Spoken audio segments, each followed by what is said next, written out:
Terima kasih kepada narasumber kita malam ini, karena tamu kita malam ini benar-benar sangat membahagiakan kita semua, karena tamu kita malam ini tidak kurang dari Habib Rizik, Ketua Front Pembela Islam. Sebelum kami mengundang Habib itu dan kami cerita kepada teman-teman kami, itu mereka semua terkagum-kagum. Dia bilang, hah, kok berani ngundang Habib Rizik? Enggak, kok berani? Enggak takut? Saya bilang, saya ngaku, sebetulnya takut juga.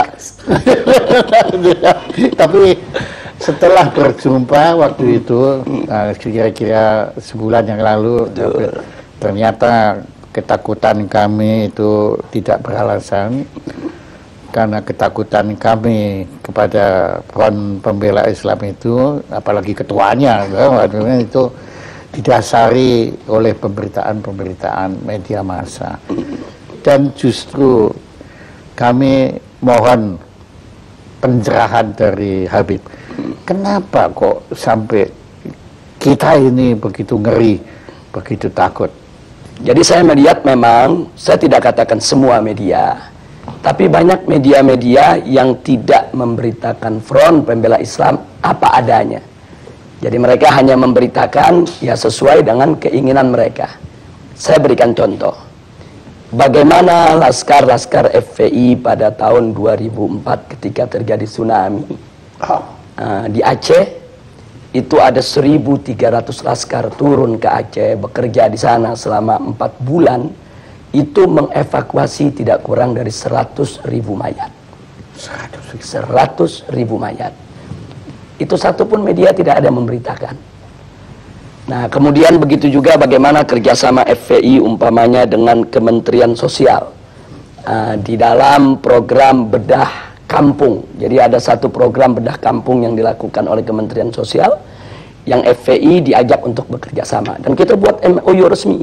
Bagaimana perumahan-perumahan perumahan rakyat miskin yang memang tidak layak huni di Jakarta maupun di luar Jakarta, bersama-sama dengan Kementerian Sosial kita turun, kita melakukan bedah kampung.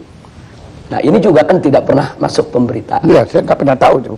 Begitu juga kerjasama FPI dengan Kementerian Agama RI. Bagaimana kami turun di lokasi-lokasi yang banyak dihuni oleh warga Ahmadiyah, untuk kami melakukan pembinaan. Bukan kekerasan. Bukan kekerasan. Saya kasih contoh satu di Tenjo Waringin, perbatasan antara Garut dengan Tasik. Di sana kami melakukan pembinaan dari tahun 2009. Sampai hari ini sudah lebih dari 800 warga Ahmadiyah kembali kepada Islam. Nah, hal-hal semacam ini tidak ada yang dimuat oleh media. Jadi manakala ada suatu kejadian yang kebetulan katakanlah terjadi tindak kekerasan, nah kadang-kadang itu yang di blow up oleh media tanpa memberitakan tentang akar persoalannya. Nah, saya kasih contoh satu kejadian di tahun 2001. Itu ada kejadian di kota Jakarta ini, ada satu tempat pembinaan olahraga biliar yang dikelola oleh KONI pusat, tapi ternyata disalahgunakan oleh kelompok-kelompok masyarakat tertentu untuk ajang perjudian, penyebaran ekstasi, dan ajang prostitusi. Nah, kita sudah melakukan berbagai macam pendekatan ke KONI, ke Pemda DKI, laporkan ke polisi, sampai 2 tahun itu tidak ada tindakan, sementara masyarakat setempat sudah resah. Nah, ketika terjadi clash antara pengelola daripada kemaksiatan tadi dengan laskar FPI, Akhirnya terjadi pengerusakan dan itu sudah diadili. Askar FPI yang melakukan pengerusakan pun sudah ditangkap, sudah diadili, sudah dipenjara. Tapi akhirnya tempat olahraga itu pun sampai saat ini tidak dijadikan tempat maksiat lagi. Jadi sampai di Bendarat berarti memang FPI ini tidak membenarkan kekerasan. Ya, kita tidak membenarkan kekerasan. Artinya kalau memang ada laskar kita yang bersalah, kita serahkan ke polisi. Silakan diproses, silakan diadili, silakan dipenjara. Cuman yang memprihatinkannya Pak Jaya, peristiwa tersebut kan terjadi 2001. Sebetulnya kan sudah clear, sudah masuk pengadilan. Tapi beberapa stasiun televisi sampai hari ini diulang-ulang terus itu pengerusakan. Jadi seolah-olah yang ada di benak bangsa Indonesia ya itulah KJP setiap hari. Ya. Dari segala pemberitaan yang sepihak itu, ya timbul juga kesan bahwa FPI ini sama sekali tidak punya toleransi beragama. Ya, itu kesannya. Ya. Nah, kemudian saya agak heran karena waktu saya berkunjung ke kediaman Habib, ternyata rumahnya Habib di sebelah gereja. Dan saya dengar pendetanya sendiri yang ngomong waktu itu bahwa gereja itu dilindungi oleh Habib. Betul itu. Ya, jadi memang di Petamburan tempat saya tinggal ini ada beberapa gereja. Ada gereja Bethel dari kalangan Protestan, ada gereja Salvator dari kalangan Katolik, ada gereja Lemuel, ada gereja juga Immanuel, ada gereja juga HKBP. Nah, kelima gereja ini di Petamburan sampai hari ini semua bisa melakukan segala kegiatan ibadahnya dengan tenang tanpa ada gangguan sedikit pun dari masyarakat. Karena memang kelima gereja ini tidak pernah buat masalah dengan masyarakat. Artinya gereja-gereja mereka dibangun pertama dengan izin. Yang kedua, kegiatan-kegiatan mereka itu murni ibadah, bukan untuk mengganggu daripada ketenangan masyarakat. Sehingga sudah sekian puluh tahun mereka sampai hari ini tidak pernah ada gangguan apapun. Nah, karena itu hubungan saya secara pribadi maupun FPI yang memang markasnya ada di Petamburan dengan para pendeta tadi, hubungan kita cukup baik. Mereka suka datang ke kita, kita suka dialog. Kemudian kalau mereka punya masalah juga mereka sampaikan ke kita, apa yang bisa kita bantu mereka. Bahkan kalau lagi ada datang musim banjir, nah ini kan Petamburan ini kan rawan banjir. Itu kita kerjasama. Kalau nggak salah secara pribadi, Habib kan dulu sekolahnya juga sekolah betul Katolik.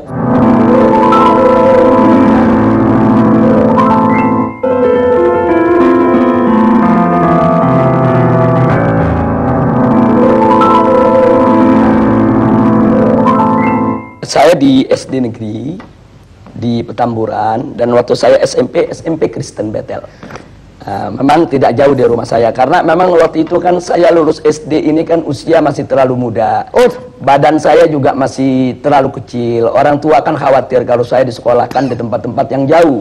Walaupun ketika itu secara rayon saya mendapatkan SMP negeri 40 Pejompongan. Tapi karena orang tua khawatir, kata orang tua lebih baik sekolah yang di tetangga saja yang dekat. Dan itu Anda lakukan. Dan sebetulnya saya waktu itu sempat menyatakan juga, Ibu, kalau saya sekolah di situ apa nanti nggak khawatir? Ini kan sekolah lain agama. Nah, saya masih ingat betul, saya punya ibu ketika itu jawab, nggak usah khawatir, kamu kan ngaji, ada ustadz. Setiap siang kan kita ada pengajian, sore kan juga belajar sama ustadz-ustadz yang lain. Jadi dengan banyaknya ikut pengajian, nggak usah khawatir lah. Toh kamu belajar di situ kan belajar pengetahuan umum. Iya. Saya pikir juga sekolah-sekolah Kristen yang manapun, dimanapun di Indonesia selama ini, kalau tidak ada pemaksaan kepada murid yang beragama lain untuk belajar agama yang tidak dianutnya, kan no problem. Nah, dalam ajaran Islam pun kita punya pilar-pilar toleransi, Pak Jaya. Yang pertama adalah sebagaimana Allah firmankan dalam Al-Quranul Karim, la ikraha fiddin, tidak ada paksaan dalam agama. Artinya setiap seorang muslim itu tidak boleh melakukan pemaksaan dalam bentuk apapun kepada orang lain untuk masuk ke dalam ajaran Islam. Nah, jadi ini ketentuan dakwah dalam Islam. Jadi nggak boleh ada orang dipaksa masuk Islam, dipaksa menjalankan syariat Islam. Itu nggak boleh. Nah, itu yang pertama. Jadi artinya la ikraha fiddin, tidak ada paksaan dalam agama. Ini merupakan pilar toleransi dalam ajaran Islam. Yang kedua, itu tidak boleh ada caci maki terhadap agama lain. Bahkan Allah ingatkan, nanti kalau kau hina mereka, nanti mereka akan menghina Allah. Nah, jadi kalau nggak mau dicubit, jangan nyubit, kan begitu. Nah, jadi ini pilar toleransi dalam ajaran Islam. Nah, terus yang ketiga ada lagi pilar toleransi yang lain, yaitu dalam urusan ibadah, lakum dinukum waliyadin. Kata di dalam Al-Quran ini Allah menyatakan kepada umat Islam untuk menyampaikan kepada orang-orang yang di luar Islam, lakum dinukum waliyadin. Bagi kalian agama kalian, bagi saya agama saya. Jadi agamamu, agamamu, agamaku, agamaku. Betul. Artinya karena itu Pak Jaya, dalam toleransi bagi umat Islam ini memang sudah harga mati. Jadi ya, aduh, ini kesan semua yang kita peroleh bukan seperti itu. Ya, yang ini kan penyesatan opini yang dilakukan oleh sejumlah media. Saya tidak katakan semua media, tapi ada media-media yang punya kepentingan. Yang salah kita sendiri kok kita tersesat itulah. Ya, itu dia. Kok ya, karena ya apa yang kita dengar, ya agama yang paling tidak toleran itu adalah agama Islam. Itu yang kita hari ini kita dengar dari Habib, ya bahwa ternyata ada 3 atau sebetulnya ada 10. Ada 10 pilar toleransi. Toleransi ada 10. Paling tidak ada 3, ini yang utama yang sudah saya utarakan tadi. Dalam ajaran Islam ini, kita menerima dengan sepenuh hati konsep pluralitas. Tapi kami menolak konsep pluralisme. Ada beda antara pluralitas dengan pluralisme. Nah, kalau pluralitas itu adalah kebinekaan, keragaman. Karena itu Islam diajarkan dengan pilar-pilar toleransi yang kita sebutkan tadi. Pilar-pilar toleransi itu dalam rangka untuk kita bisa hidup dengan benar, dengan baik, dengan lurus dalam masyarakat yang plural tadi. Nah, ini kita sebut pluralitas. Nah, sedangkan pluralisme ini kan suatu isme, suatu paham yang meyakini bahwa semua agama sama, semua agama benar, semua agama pasti akan masuk surga, semua agama ini ajarannya tidak berbeda. Ini sebetulnya yang kami tolak. Nah, jadi begini, kenapa kami tolak? Bagi kami, biarkan setiap umat beragama meyakini agamanya yang paling benar. Itu hak dia. Dia bebas mengatakan agama saya yang paling benar, agama lain tidak benar. Tapi dia tidak boleh menghina agama lain. Seperti saya seorang muslim. Saya katakan, saya sebagai seorang muslim, saya beriman bahwa agama Islam adalah agama yang paling benar, selain Islam tidak benar. Itu keyakinan saya. Dan saya punya hak untuk itu. Tapi saya tidak punya hak untuk menghina, untuk mencaci maki, untuk mencerca agama di luar Islam. Nah, begitu juga Pak Jaya sebagai seorang Kristiani punya hak untuk mengatakan, saya sebagai seorang Kristiani, saya yakin Kristen yang paling benar, selain Kristen tidak benar. Itu hak Pak Jaya. Saya tidak boleh intervensi mengatakan Pak Jaya mesti ngaku Islam benar juga dong. Nggak boleh. Sebagaimana saya juga nggak boleh diintervensi, Habib harus mengakui agama di luar Islam itu benar. Nggak bisa, ini soal keyakinan. Tapi Pak Jaya tidak boleh menghina Islam. Saya tidak boleh menghina Kristen. Kalau menghina aja tidak boleh, apalagi mengganggu, kekerasan, apalagi membunuh, apalagi nggak boleh. Tapi apabila FPI ini melakukan kekerasan, itu tidak dibenarkan. Tidak dibenarkan. Jadi di dalam organisasi FPI ini ada prosedur standar. Yang pertama, kita menunggu laporan masuk. Nah, artinya ada laporan dari masyarakat bahwa di wilayah mereka itu katakan ada tempat perjudian, ada tempat pelacuran, harus ada laporan dari masyarakat. Jadi tidak ujuk-ujuk FPI datang tanpa permintaan masyarakat. Ujuk-ujuk. Ini masih ada logat Betawinya ya. Iya, jabat. Ujuk-ujuk itu bahasa Inggrisnya apa itu, Pak? Jadi kita mesti ada laporan dulu dari masyarakat. Nah, kalau masyarakat melapor, berarti kan di sini ada ketidaknyamanan dari masyarakat terhadap kemaksiatan tadi. Nah, kalau laporan sudah masuk, kami lakukan langkah investigasi. Oh, pakai diinvestigasi. Ya, artinya kami periksa dulu laporan masyarakat itu benar atau tidak.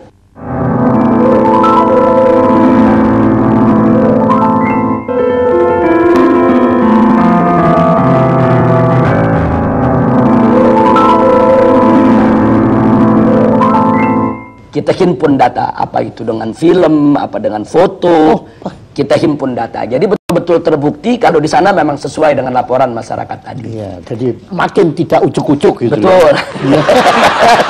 Nah, kemudian setelah itu masih ada langkah ketiga. Setelah data terkumpul, kami lakukan pemetaan wilayah. Oh? Nah, maksudnya pemetaan wilayah begini. Kalau mayoritas masyarakat di wilayah tersebut setuju dengan tempat maksiat tadi, mungkin ada anaknya yang bekerja di sana, mungkin ada warganya yang jadi tukang parkir di sana. Itu diperhitungkan. Kita itu namanya pemetaan wilayah. Nah, andai kata masyarakat di sana masih mendukung tempat maksiat tadi, maka kami sebut wilayah dakwah. Kami harus kirim ustadz, kirim guru, kirim pendai, pendakwah untuk menyadarkan masyarakat kalau maksiat itu berbahaya bagi kehidupan mereka. Itu bisa setahun, bisa 2 tahun, bisa 3 tahun, bisa 5 tahun. Kesadaran masyarakat ini dan itu pernah terjadi. Dan memang sering, bukan pernah, sering terjadi. Makanya ada sejumlah tempat maksiat sampai hari ini tidak disentuh oleh FPI. Nah, orang yang tidak paham, mereka pikir, oh ini nyetor sama FPI.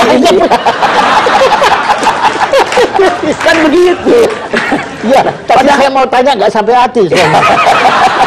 Bebas saja untuk ditanya. Ujuk-ujuk tanya. Jadi maksudnya kalau tempat tersebut, kalau warganya masih mendukung, kemudian kita melakukan satu aksi fisik lah katakan, itu kan akan jadi konflik horizontal antara FPI dengan masyarakat, Pak Jaya. Dan itu dihindari. Dan itu tidak boleh. Kalau setelah kami investigasi, ternyata masyarakat mayoritas memang nggak suka dengan maksiat tadi. Cuma mereka tidak tahu jalan bagaimana cara menutupnya. Mereka sudah lapor ke RT, ke RW, ke lurah, tapi tidak membuahkan hasil. Nah, ini kami sebut wilayah hisbah. Artinya dukungan masyarakat kan kita sudah dapat. Nah, tinggal bagaimana menuntun masyarakat tadi untuk menutup tempat maksiat tadi. Bagaimana cara kami tuntun? Kami bawa mereka ke tingkat yang lebih tinggi. Kami bawa ke camat, kami bawa ke gubernur, kami bawa ke DPRD untuk dialog.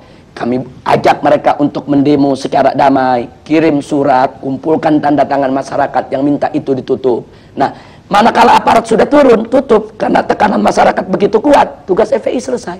Makanya saya pernah dengar Habib bilang kalau tidak ada maksiat, kan bilang diminta FPI bubarkan diri, dibubarkan. Iya. Habib bilang apa waktu ya, itu? jadi kalau maksiat itu sudah tidak ada di Republik ini, pemerintah menegakkan hukum secara benar, FPI bubar sendiri.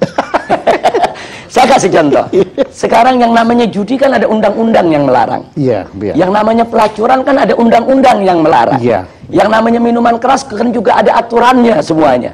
Kalau ini semua ditegakkan oleh pemerintah dengan baik, dengan benar, berarti kan pelacuran tidak ada. Berarti kan perjudian tidak ada. Nah, kalau ini dilakukan dengan benar, FPI kehilangan kerjaan, Pak Jaya.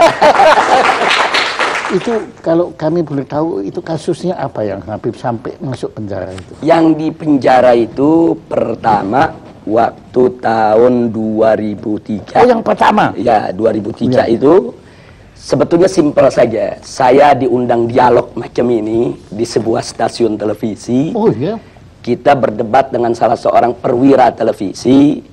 Nah, kemudian di dalam debat tersebut pihak kepolisian itu mengatakan di Jakarta ini tidak ada tempat judi. Tapi saya mengatakan ada tempat judi, Anda jangan bohong. Saya bawa daftar alamat-alamatnya. Ini loh alamatnya, saya bilang, tempat anu alamat sekian, tempat anu alamat sekian, tempat anu alamat sekian, dan seterusnya. Kesimpulannya dalam forum itu polisi ini terdesak. Besoknya saya dilaporkan penghinaan terhadap pemerintah. Akhirnya saya masuk penjara 7 bulan. Nah, jadi itu yang jadi persoalan. Makanya kadang-kadang saya sekarang bercanda kalau diundang dialog oleh polisi, ini jangan kalah ngomong ditangkap lagi. Ya. Kalau kita dialog kemudian orang kalah ngomong kita dituntut kan repot, Pak Jaya. Iya, untungnya saya bukan polisi ya. Itu tahun 2003. Itu pertama. Ya, tapi kalau waktu tahun 2000. Tapi hikmahnya Anda menulis ini ya, ya, betul. Nah, adapun pada tahun 2008 itu terkait dengan peristiwa insiden Monas. Nah, karena di insiden Monas itu kan ada kejadian Laskar Islam, itu kesatuan daripada berbagai macam ormas, terjadi bentrok. Ya, itu dengan komponen masyarakat yang ingin memperjuangkan untuk membela atau menolak Kepres pembubaran Ahmadiyah.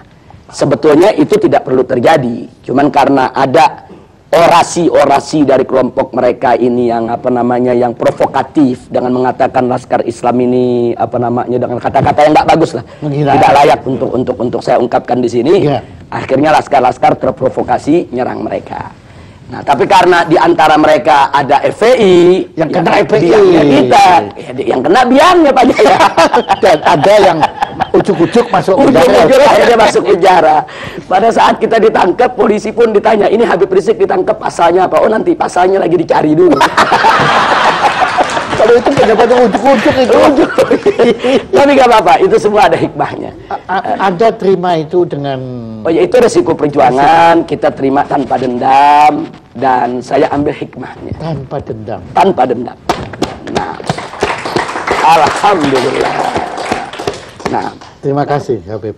Ya, ini suatu pencerahan, satu pelajaran, pengalaman, masukan informasi bagi kita semua untuk lebih bisa memahami makna perjuangan FPI yang sebenarnya. Ya, dan moga-moga juga siaran talk show yang sederhana ini ya itu bisa didengar juga oleh pemirsa-pemirsa sebanyak mungkin supaya mereka pun atau kami ya, saya beratasnya mereka juga bisa memahami dan kita bukan lagi takut, bukan lagi curiga, bukan lagi benci pada FPI, tapi kita mungkin bisa bersama-sama FPI untuk memerangi maksiat di angkara murka di negara kita tercinta. Terima kasih. Saya juga ucapkan terima kasih baik atas nama pribadi maupun atas nama FPI kepada Pak Jaya maupun forum talkshow-nya ini yang luar biasa. Kita juga di luar dugaan bisa diundang, bisa diberi kesempatan bicara dengan leluasa, dengan bebas. Dan di sini juga saya ingin menyatakan sebelum kita berpisah, FPI ini kan bukan malaikat. FPI ini kan juga tidak boleh mengklaim kalau dirinya suci. Wow. Di dalam FPI kan juga ada oknum-oknum yang tidak baik juga. Nah, karena itu saya juga minta bantuan masyarakat. Manakala masyarakat mendapatkan ada oknum-oknum FPI yang tidak bagus akhlaknya, tidak bagus moralnya, dan memang melakukan hal-hal yang tidak patut di wilayahnya, tolong laporkan kepada kami.